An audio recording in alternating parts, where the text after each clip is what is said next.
ओम नमः शिवाय। जय श्री कृष्ण। श्री महालक्ष्मी नमो नमः। ओम नमो भगवते वासुदेवाय नमः। जय माँ सरस्वती। भूल कर भी 3 मार्च 2026 को पड़ने वाले इस भयंकर चंद्र ग्रहण को हल्के में लेने की गलती मत कीजिएगा आप सभी। यह कोई साधारण खगोलीय घटना नहीं मानी जा रही है, बल्कि फाल्गुन मास की पूर्णिमा के साथ पड़ने वाला यह विशेष संयोग परंपरागत मान्यताओं के अनुसार अत्यंत संवेदनशील काल बताया गया है। यदि इस समय अनजाने में भी कुछ बड़ी भूल हो जाए तो पूरे वर्ष आर्थिक तंगी, मानसिक अशांति और आपके कार्यों में रुकावट का सामना आपको करना पड़ सकता है। ऐसी चेतावनी प्राचीन परंपराओं में बार बार भी दी गई है। 3 मार्च यानी मंगलवार के दिन फाल्गुन पूर्णिमा और चंद्र ग्रहण का जो संयोग बन रहा है उसे बहुत ही प्रभावशाली माना गया है। कहा जा रहा है कि आसमान में लालिमा लिए चंद्रमा दिखाई देगा आप सभी को, जिसे सामान्य भाषा में ब्लड मून भी कहा जाता है। विशेष बात यह है कि यह चंद्र ग्रहण हमारे भारत देश में स्पष्ट रूप से दिखाई देने वाला है। अभी जैसे पीछे सूर्य ग्रहण गया था ना, उसका हमारे देश पर कोई प्रभाव नहीं, क्योंकि यहाँ भारत में वो दिखाई नहीं दिया था, दूसरे देशों में दिखाई दिया था। लेकिन जो ये चंद्र ग्रहण है ये विशेष रूप से हमारे भारत में दिखाई देगा। इसका सूतक काल भी पूर्ण रूप से मान्य माना गया है। अब सबसे पहले समय को ठीक से समझ लेना बहुत ज़रूरी है, क्योंकि यहीं पर सबसे ज़्यादा लोग गलती कर बैठते हैं। और ज्योतिषीय गणनाओं के अनुसार भी यह चंद्र ग्रहण दोपहर लगभग 3:20 से प्रारंभ माना गया है। लेकिन भारत में इसका दृश्य प्रभाव चंद्र उदय के समय ही दिखाई देगा, जो कि है शाम को लगभग 6:20 से 6:26 के बीच। जब चंद्रमा उदित होगा तब वह ग्रहण की अवस्था में ही रहेगा और लगभग 6:47 के आसपास इसका समापन माना गया है।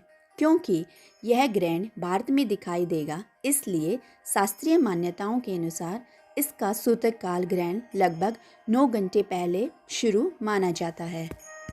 इस गणना के अनुसार देखा जाए तो सुबह लगभग 6:20 से सूतक काल प्रभावी हो जाएगा या शुरू हो जाएगा और शाम को 6:47 तक रहेगा। सूतक का अर्थ मतलब डरना नहीं होता है। सूतक का अर्थ है सावधानी, संयम रखना और सजग पूर्वक रहना। हमारे जैसे ऋषि मुनियों ने अनुभव के आधार पर कुछ नियम बनाए ताकि मनुष्य इस संवेदनशील समय में अपने आचरण को संतुलित रख सके।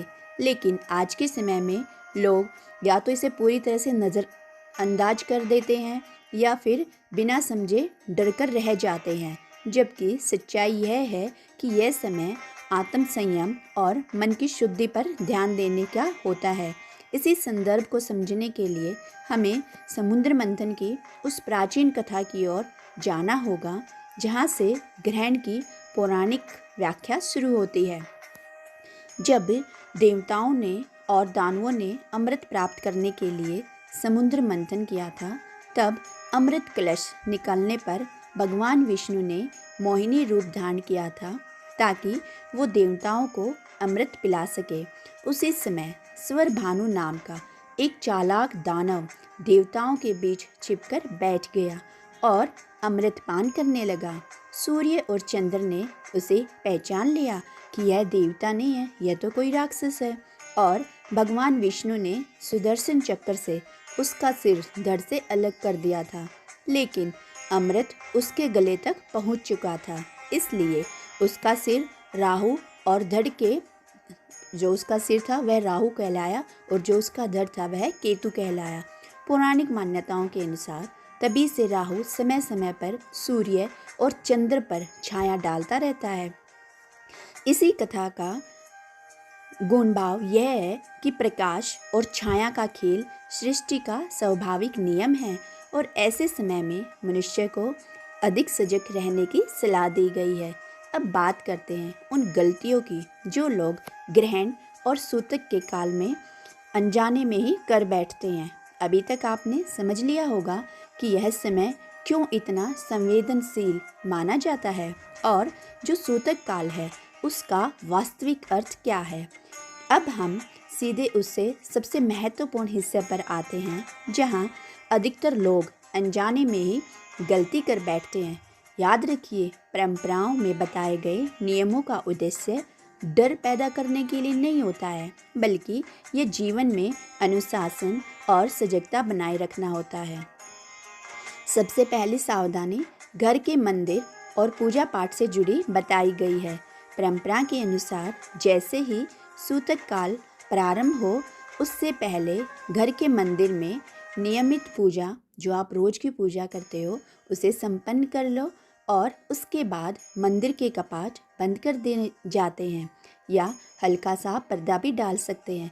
इसका अर्थ यह नहीं है कि भगवान की पूजा बंद हो जाती है या ईश्वर की कृपा रुक जाती है। इसका वास्तविक भाव यह है कि उस अवधि में बाहरी विधि विधान से अधिक महत्व मानसिक जप, ध्यान और स्मरण को दिया जाता है। बहुत से लोग यहाँ भ्रमित हो जाते हैं और पूरी तरह पूजा पाठ छोड़ देते हैं, जो उचित नहीं माना जाता। इस समय जोर से घंटे बजाना, बड़ी आरती करना या विस्तृत पूजा विधि करना टालने की परंपरा है, लेकिन मन ही मन भगवान का नाम लेना, मंत्र जाप करना और ध्यान करना अत्यंत शुभ माना गया है।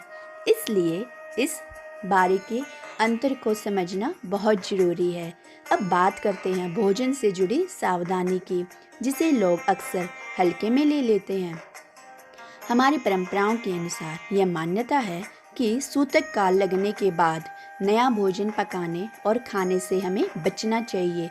इसलिए पुराने समय में लोग सूतक से पहले ही भोजन बना लेते थे और आवश्यकता पड़ने पर उसी का उपयोग करते थे। साथ ही एक विशेष परंपरा यह रही है कि पहले से ही रखे भोजन, दूध या पानी में तुलसी के पत्ते या ढाप, जो एक घास होती है एक प्रकार की, उसको डाल दिया जाता है। तुलसी को शुद्धता और संरक्षण का प्रतीक माना गया है। इसका भाव यह है कि भोजन की पवित्रता और सुरक्षा बनी रहे। आधुनिक दृष्टिकोण से देखें तो लंबे समय तक रखा भोजन सावधानी से ही ग्रहण करना चाहिए। यह बात आज का विज्ञान भी मानता है। इसलिए इन परंपराओं के पीछे व्यवहारिक सोच भी छिपी हुई है। अब एक और बड़ी गलती की बात कर लेते हैं, जो अक्सर लोग करते हैं। यह है कि सूतक काल में अनावश्यक काट छांट के जो कार्य है, परंपरा में कहा गया है कि इस समय जैसे बाल कटवाना, नाखून काटना या सूट सिलना, सिलाई करना, कटाई जैसे कुछ भी, पेपर काटना, कपड़े काटना, जो भी कार्य है, वह हमें ऐसे कार्य नहीं करने चाहिए। इसका मुख्य उद्देश्य यह था कि व्यक्ति इस समय को शांत और स्थिर अवस्था में बिताए, ना कि भागदौड़ और शारीरिक व्यवस्था में। इस तरह इस अवधि में क्रोध, झगड़ा और कटु यानी कि कड़वे वचन बोलने से भी विशेष रूप से बचने की सलाह दी जाती है। ध्यान रखिए, जब मन पहले से ही संवेदनशील होता है और हम उस समय वाद विवाद करते हैं या लड़ाई झगड़ा करते हैं किसी से, तो जो हमारी मानसिक तनाव होता है वह कई गुना बढ़ जाता है। और हमारे ऋषि मुनियों ने तो शायद ही इसे मनोवैज्ञानिक तथ्य को समझकर ही यह नियम बनाए थे कि ऐसे समय में वाणी और व्यवहार पर आप अपने संयम रखें। अब विशेष रूप से बात करते हैं गर्भवती महिला और बुजुर्ग जो व्यक्ति होते हैं उनके बारे में, क्योंकि परंपराओं में उनके लिए अतिरिक्त सावधानी बताई गई है। उन्हें सलाह दी जाती है कि सूतक और ग्रहण के समय अनावश्यक बाहर ना निकले। कोई अधिक जरूरी काम है तो ही आप घर से बाहर निकले, नहीं तो आप घर में ही रहें। अधिक श्रम ना करें और शांत वातावरण में रहें। इसका मूल उद्देश्य भय पैदा करना नहीं है, बल्कि सुरक्षा और विश्राम सुनिश्चित करना है। जो गर्भवती महिलाएं होती हैं, उनके मन में सकारात्मक विचारों को आने देना, धार्मिक या प्रेरणादायक बातें सुनना या भगवान जी की कथा सुनना, है ना, और अपने मन को शांत बनाए रखने की सलाह दी जाती है, क्योंकि यह समय मानसिक स्थिति बनाए रखने का होता है। अब बात करते हैं उस समय की कि इस समय क्या करना अत्यंत शुभ माना गया है। शास्त्रों में ग्रहण काल को जप, ध्यान और आत्मचिंतन का सर्वोत्तम समय बताया गया है। कि इस समय और घर के अधिक अनावश्यक कार्यों को करने से बचना चाहिए, लेकिन आप ध्यान कर सकते हैं और उस ध्यान में भी आप भगवान का नाम लें, उसी में लीन रहें। कहा गया है कि इस समय किया गया मानसिक जप सामान्य समय की तुलना में अधिक प्रभावी माना जाता है। इसलिए यदि संभव हो तो शांत स्थान पर बैठकर अपने इष्ट देव का, भगवान जी का स्मरण करना, गायत्री मंत्र या महामृत्युंजय मंत्र या जो भी कोई आप मंत्र जिस आसान लगता है आप उसका जप कर सकते हैं, वह बहुत शुभ बताया गया है। यहाँ एक बात विशेष रूप से समझ लीजिए, इस समय बाहरी दिखावे से ज़्यादा महत्व आपके मन की स्थिति का है। यदि मन शांत है तो विचार सकारात्मक हैं और भाव श्रद्धा का है, तो वही सबसे बड़ा साधन माना गया है। ग्रहण समाप्त होने के बाद शुद्धि की परंपरा भी बताई गई है। जैसे ही ग्रहण समाप्त हो, स्नान करना सबसे शुभ माना गया है। स्वच्छ वस्त्र धारण करना, घर की हल्की सफाई करना और मंदिर को पुनः खोलकर सामान्य पूजा प्रारंभ करना परंपरा का एक हिस्सा माना गया है। और कुछ लोग स्नान के जल में थोड़ा गंगा जल या चुटकी भर नमक भी मिलाते हैं, जिसे प्रतीकात्मक शुद्धि का रूप माना जाता है। इसके बाद घर में गंगा जल का छिड़काव करने की परंपरा भी रही है। इसका उद्देश्य है कि वातावरण को ताजगी और पवित्रता का भाव देना। ध्यान रखिए, इन सब का मूल भाव मानसिक और वातावरणीय शुद्धि का प्रतीक है। दान का महत्व भी इस समय विशेष रूप से बताया गया है। चंद्र ग्रहण होने के कारण सफ़ेद वस्तुओं का दान ज़्यादा शुभ माना गया है, जैसे चावल, चीनी, दूध, दही, सफ़ेद वस्त्र या फिर चांदी। लेकिन यहाँ सबसे ज़रूरी बात यह है कि दान हमेशा श्रद्धा से होना चाहिए, दिखावे से नहीं करना है। यदि दान में अहंकार आ गया तो उसका आध्यात्मिक फल कम हो जाता है, ऐसा परंपराओं में बताया गया है हमारे।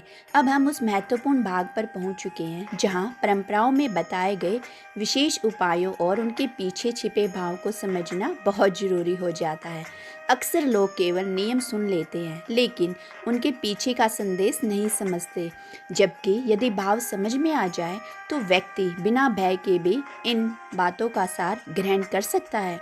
जैसे पहले बताया गया है, ग्रहण काल को आत्मचिंतन और मन की शुद्धि का समय माना गया है।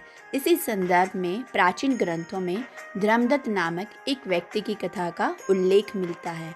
कहा जाता है कि धर्मदत्त अत्यंत परिश्रमी व्यक्ति था। वह दिन रात मेहनत करता था, लेकिन उसके जीवन में स्थिर सफलता नहीं आ रही थी। घर में आर्थिक तंगी बनी रहती थी, मन में बेचैनी रहती थी और हजारों प्रयासों के बावजूद भी उसे संतोष, शांति नहीं मिल पा रही थी। एक दिन वह अत्यंत चिंतित होकर एक ज्ञानी ऋषि के पास पहुंचा और उसने अपनी समस्या बताई। उस ऋषि ने उससे लंबी चर्चा की और कहा, केवल परिश्रम ही पर्याप्त नहीं होता है, जीवन में संयम, सेवा और सकारात्मक संकल्प भी उतने ही आवश्यक हैं। उन्होंने धर्मदत्त को कुछ सरल नियम अपनाने की सलाह दी। मन को शांत रखना, क्रोध पर नियंत्रण रखना, समय समय पर दान करना और विशेष रूप से गौ सेवा करना। धर्मदत्त ने जो की बात को गंभीरता से लिया और धीरे धीरे अपने जीवन में इन बातों को उतारना शुरू किया। उसने अपने व्यवहार में परिवर्तन किया, वाणी को मधुर बनाया और ज़रूरतमंद लोगों की सहायता करनी शुरू कर दी और नियमित रूप से गाय को अपने हाथ से हरी हरी घास और आटे की जो लोई होती है जिससे हम रोटियां बनाते हैं ना, उसको वह खिलाने लगा। कहा जाता है कि कुछ ही समय बाद उसके जीवन की परिस्थितियां बदलने लगी। कार्यों में रुकावटें अब कम होने लगी थी। उसके मन की बेचैनी घटने लगी और धीरे धीरे आर्थिक स्थिति भी सुधरने लगी। इस कथा का अर्थ चमत्कार दिखाना नहीं था, बल्कि यह समझना है कि जब व्यक्ति अपने आचरण को संतुलित करता है तो सेवा और करुणा का भाव जगाता है। इसी कारण ग्रहण के बाद गौ सेवा का विशेष रूप से शुभ माना गया है। यदि संभव हो तो ग्रहण समाप्ति के बाद किसी गौशाला में जाकर गायों को हरी हरी घास, गुड़ और रोटी या आटे की लोई अपने हाथ से खिलाने की परंपरा भी बताई गई है जिससे आपको बहुत पुण्य मिलता है। इसका मूल भाव करुणा, कृतज्ञता और सेवा का अभ्यास है। जब मन में दया का भाव आता है तो व्यक्ति के भीतर की कठोरता धीरे धीरे अपने आप कम होने लगती है। इसी क्रम में पक्षियों को दाना डालना भी शुभ कर्मों में गिना जाता है। सुबह या अगले दिन आप छत पर या खुले स्थान पर दाना और पानी रखना एक सरल लेकिन अत्यंत ही सकारात्मक आदत मानी गई है जो मनुष्य के मन को बहुत शांति देती है। यह केवल धार्मिक कर्म नहीं है बल्कि प्रकृति और जीवों के प्रति संवेदनशील बनने का अभ्यास भी है। अब एक और परंपरागत उपाय की चर्चा करते हैं जिससे कई लोग जानते तो हैं लेकिन सही तरीके से समझते नहीं हैं। कहा जाता है कि ग्रहण के दिन उसके तुरंत बाद मुख्य द्वार पर घी का दीपक जलाना और घर के दक्षिण भाग में तेल का दीपक जलाना शुभ माना गया है। इसका प्रतीकात्मक अर्थ है कि घर में प्रकाश, संतुलन और सकारात्मक ऊर्जा का स्वागत करना। ध्यान रखिए, दीपक केवल लो नहीं है, वह सजगता और आशा का प्रतीक है। जब हम दीप जलाते हैं तो हम अपने भीतर के भी अंधकार को भी पहचानने और उसे दूर करने का संकल्प लेते हैं। यही इसका गढ़ संदेश है। अब बात करते हैं धन से जुड़े उस प्रतीकात्मक उपाय की जिसका उल्लेख परंपराओं में भी मिलता है। कहा गया है कि चावल से भरी एक छोटी कटोरी में एक साफ सिक्का रखकर उसे भगवान के सामने रख दिया जाए। अगले दिन उस सिक्के को अपने धन स्थान या अपने पर्स या तिजोरी में सुरक्षित रख लिया जाए। इसका उद्देश्य कोई जादुई परिवर्तन करना नहीं है बल्कि अपने मन में समृद्धि का सकारात्मक संकल्प स्थापित करना है।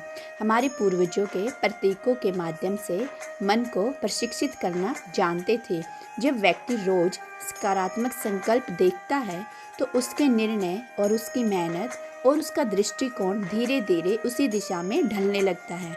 यदि किसी व्यक्ति को जीवन में लगातार बाधाएं, विरोध या मानसिक तनाव का अनुभव हो रहा है तो उसे इस समय शांत होकर प्रार्थना करना भी अत्यंत उपयोगी माना गया है। परंपरा कहती है किसी के लिए बुरा सोचने के बजाय ईश्वर से न्याय और संतुलन की प्रार्थना करनी चाहिए, क्योंकि नकारात्मक भाव सबसे पहले उसी व्यक्ति को प्रभावित करते हैं जिसके मन में वे उत्पन्न हो रहे होते हैं या वो इनके बारे में सोच रहा होता है। फाल्गुन पूर्णिमा और चंद्र ग्रहण का यह संयोग हमें एक गहरे जीवन का संदेश देता है। जिसे चंद्रमा कुछ समय के लिए छाया में चला जाता है और फिर पुनः पूर्ण प्रकाश के साथ प्रकट होता है, वैसे ही मनुष्य के जीवन में भी कठिन समय स्थायी नहीं रहता है। यदि हम कठिन समय में घबराने की बजाय संयम, आत्मचिंतन और सकारात्मक कर्म का मार्ग चुन लेते हैं तो वही समय हमारे लिए मोड़ साबित हो सकता है। 3 मार्च 2026 का यह चंद्र ग्रहण फाल्गुन पूर्णिमा के साथ पड़ रहा है तो यह संयोग परंपरागत मान्यताओं में संवेदनशील माना गया है। इसलिए इस दिन कुछ नियमों का पालन करने की सलाह भी दी जाती है। लेकिन सबसे पहली बात याद रखिए, भय से नहीं समझदारी से काम लेने की। सुबह से ही इस दिन मन को शांत रखने की कोशिश करनी चाहिए और हमें अनावश्यक के वाद विवादों में नहीं पड़ना चाहिए। इस समय हमें जितना हो सके आप भगवान का ध्यान कीजिए। दूसरे की बातों में या फिर दूसरे की बुराई करने में, चुगली करने में हमें समय व्यतीत नहीं करना चाहिए। और जैसे अनावश्यक बाहर ना निकलना, इस समय भी बात करते हैं, इस समय हमें बचना चाहिए। और जैसे ही ग्रहण का मोक्ष काल पूरा हो, सबसे पहले हमें स्नान करने की परंपरा भी बताई गई है ना। उसमें थोड़ा सा गंगा जल या फिर आप नमक मिलाकर उसमें स्नान कर सकते हैं। और इस दान का भी महत्व बताया गया। चंद्र ग्रहण के समय दान करना सबसे बड़ा दान माना गया है। और क्या बताया था, अगले दिन आपको गाय को हरी घास खिलानी है, गुड़ रोटी या आटा, जो भी आपके पास आपकी इच्छा हो, और उसमें आप दान कर सकते हैं। चंद्रमा मन का प्रतीक है। जब चंद्रमा पर छाया पड़ती है तो हमें अपने मन के भीतर भी झांकने का अवसर मिलता है। क्या हमारे जीवन में अनावश्यक तनाव है? क्या हम क्रोध, ईर्ष्या या चिंता को जरूरत से ज़्यादा जगह दे रहे हैं? ग्रहण हमें रुककर यह सब देखने का अवसर देता है। याद रखिए, कोई भी ग्रहण स्थायी नहीं होता है। कुछ समय के लिए चंद्रमा छाया में जाता तो है और फिर पहले से भी अधिक उज्जवल होकर वह निकलता है।